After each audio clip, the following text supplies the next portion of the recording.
Hello everyone, welcome to another episode of Inside Alpha. Today we will be taking a deeper dive into the topic that you voted on. So without further ado, the winner is the quantum battery. So first let's look at what the quantum battery is, some of the advancements that have already been made, and the biggest obstacles in our way at the moment. What is a quantum battery? First, I wanted to explain what are the main aspects of this battery.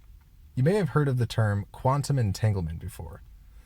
If you're like me and don't have a degree in quantum mechanics, let me break it down for you. Let's say you have two photons that are entangled and are miles apart. Both photons exist in two states. That is until you measure them. As soon as you measure or observe the state of one photon, the second photon miles away instantly takes the opposite state of the photon you just observed without any type of connection at all.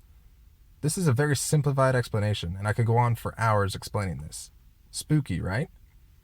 Actually, that's the exact word used by Albert Einstein to describe quantum entanglement. So yes, it is spooky. So what does this have to do with quantum batteries? A lot, actually. This could be the key to the future of power. If we could instantly change the state of one photon, and by doing so, changing the state of the other photon, we could also do the same to thousands and thousands of them.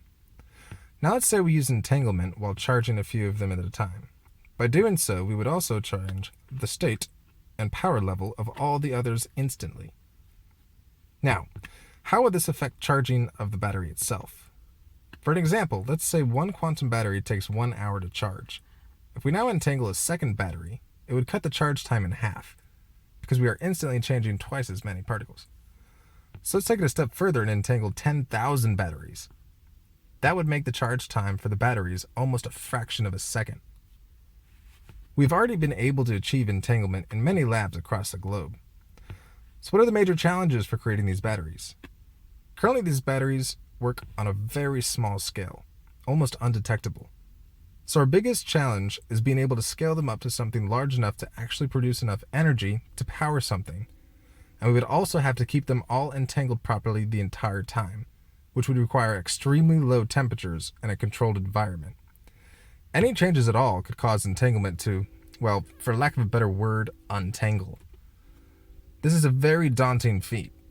However, if accomplished, would change the world and could possibly solve every major energy crisis in the world. Okay, so now that we have a very basic understanding of how this will work, what does this mean for us in the stock market world?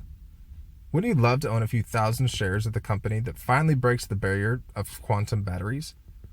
I sure would. So that's what we will be examining in the next few weeks.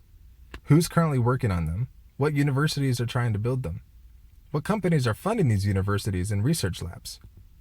I already have my eye on a couple promising leads already. So stay tuned for this great adventure into the quantum realm. This has been Kirby Bell with Inside Alpha. Have a great day.